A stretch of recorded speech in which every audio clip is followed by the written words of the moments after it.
Pollination is one of the ways that plants reproduce. Pollination brings together an egg and pollen from different plants, thus ensuring genetic diversity. Pollination is also a system of mutual benefit. The plant offers pollen with nectar as the bait.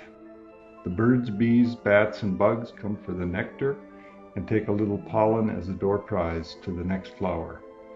Our first insect celebrity is the Tarantula hawk wasp. They come in a variety of sizes, each size being a different species. Tarantula wasps are predators and spiders are their prey.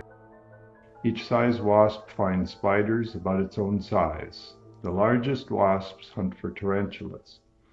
First they find a hiding place, then they go on the hunt. When a spider is found, the wasp stings it, paralyzing it, drags it back to the hiding place. The hunter, the female, then lays an egg on the spider and leaves, her work being done.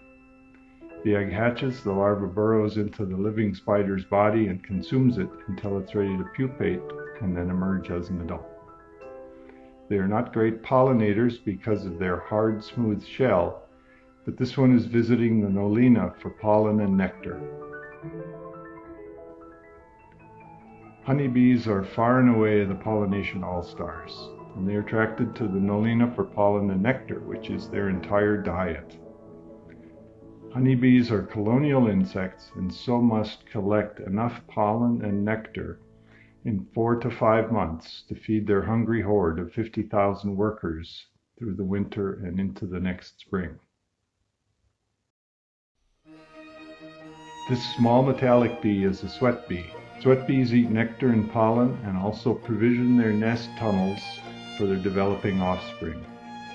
They will sting, but they're so small that their sting is minor, and they do not die after stinging. They like human sweat, probably for the salt content. This cactus is an Echinopsis hybrid with a spectacular flower. Leafcutter bees, also known as orchard mason bees, seem to be the only pollinators that like hedgehog cactus, cholla, and prickly pears. Their behavior once inside the flower has been described as energetic and swimming-like. Their rolling around inside the flower releases large amounts of pollen and almost demolishes the flower. They can be attracted to nest boxes containing straws, hollow reeds, or even holes drilled in a block of wood. Most of the 650 species of leafcutter bees in the U.S. are solitary ground dwellers. We have to include one oddball insect in this story. This is a leaf-footed bug, family Coriidae. Leaf-footed bugs feed on plants by piercing the plant and sucking the plant sap.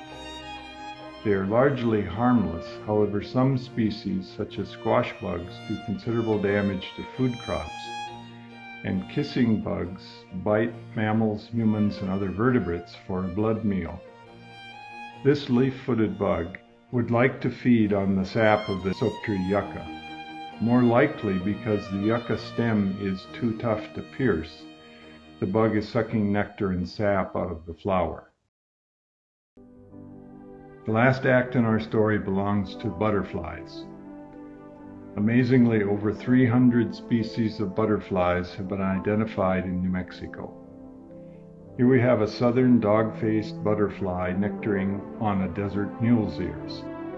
The southern dogface is found in the southern U.S. from the Gulf of Mexico to the Tierra del Fuego.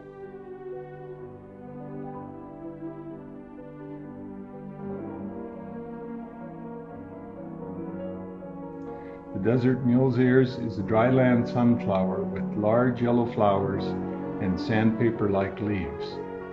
It blooms in June, which makes it valuable as an early summer nectar source. Mule's ears are found in the mountain west from New Mexico to Montana. I hope you have enjoyed this video. Let us know if you have any comments or questions.